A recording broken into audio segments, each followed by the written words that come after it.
अगर आपको ये लगता है कि होली सिर्फ इसलिए मनाई जाती है कि उस दिन होलिका का दहन हुआ था, तो आप गलत हैं। मार्च में मनाया जाने वाला यह रंगों का त्योहार केवल इस ही कहानी तक सीमित नहीं है। इसके पीछे 5 महत्वपूर्ण कहानियाँ हैं जो होली के महत्व को और बढ़ाते हैं। Hello and welcome to our channel. आज हम होली से जुड़ी 5 कहानियाँ बताएंगे जो होली को दुनिया भर में मनाया जाने का कारण बनाती हैं। तो शुरू करते हैं साउथ में प्रचलित कामदेव के बलिदान की कहानी से। जब भगवान शिव अपनी पत्नी सती की मृत्यु से व्यथित थे और वह गहन ध्यान में डूब गए थे, उनकी अनुपस्थिति के कारण तीनों लोकों में हाहाकार मच गया।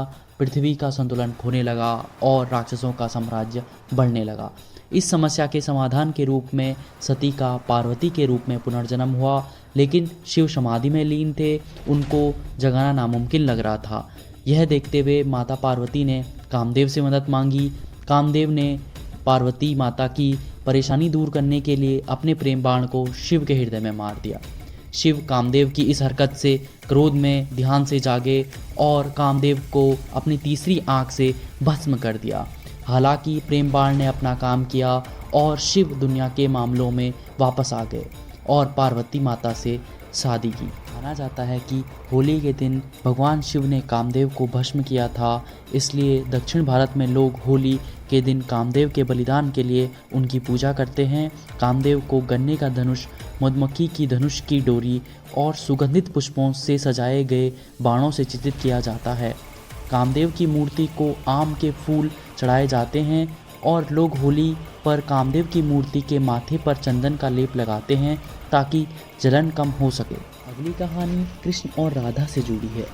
होली की सुबह जब रंगों का खेल शुरू होता है तो इसकी शुरुआत जानने के लिए हमको कृष्ण और राधा के बीच दिव्य प्रेम की पौराणिक कहानी पर एक नज़र डालनी होगी।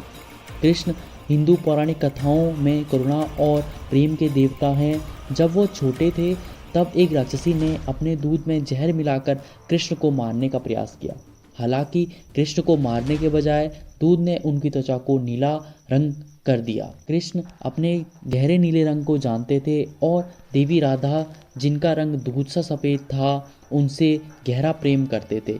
लेकिन वो खुद और राधा के रंग में इतना अंतर होने से निराश थे। उन्होंने माँ यशोदा से सलाह मांगी। उन्होंने कृष्ण को सुझाव दिया कि बस राधा की त्वचा को वो रंग दे, जो भी रंग उन्हें अच्छा लगे। नटखट कृष्ण ने इस सलाह को माना और राधा के लिए अपने प्रेम का इजहार करते हुए राधा को अपने रंग में रंग दिया। अंत में इस लीला को वृंदावन में एक त्योहार की तरह मनाने लगे। अगली कहानी है राक्षसी ढूंढी की, जिसके बारे में कम ही लोग जानते हैं। पृथु के शासन के दौरान एक राक्षसी ढूंढी थी जिसने राजा रघु को बहुत परेशान किया और उसकी राक्षस प्रवृत्ति आए दिन बढ़ती जाती। उसने राजा की प्रजा का जीवन मुश्किल कर दिया था।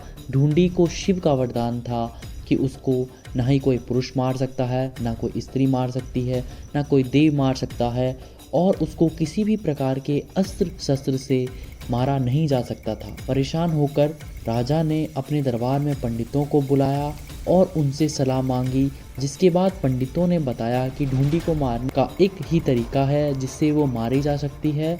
ढूंढी के वरदान में एक कमी थी कि उसने बच्चों के बारे में ना सोचा और ना ही शिवजी से उसके लिए कुछ मांगा। पंडितों ने योजना बनाई कि राज्य के सभी बच्चे एकत्रित होकर हाथ में आग लें और एक घेरा बना लें और फिर ढूंढी को बुलाएं, उसको शोर शराबे और गालियां देकर भगाने का प्रयास करें।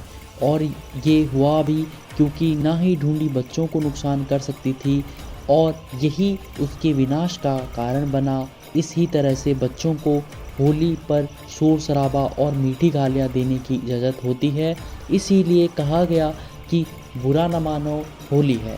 अगली कहानी होलिका और प्रहलाद की है, जो सबसे प्रचलित है।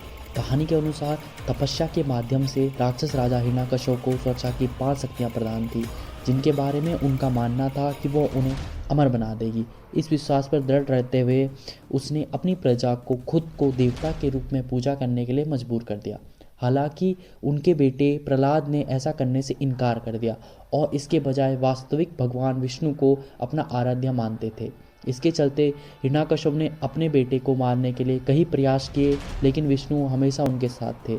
ऐसे ही एक प्रयास के दौरान हिरण्यकश्यप ने अपनी बहन राक्षसी होलिका के साथ एक साजिश रची। होलिका के पास एक विशेष चादर थी जो उसे आग से बचाती थी और वो अपने साथ प्रहलाद को आग में ले गई, लेकिन प्रहलाद के साथ स्वयं भगवान विष्णु थे, जिससे वो चादर उड़कर प्रहलाद के पास आ गई और होलिका उसी आग में धू धू करके जल गई। इस घटना के बाद से लोग होलिका दहन मनाते हैं।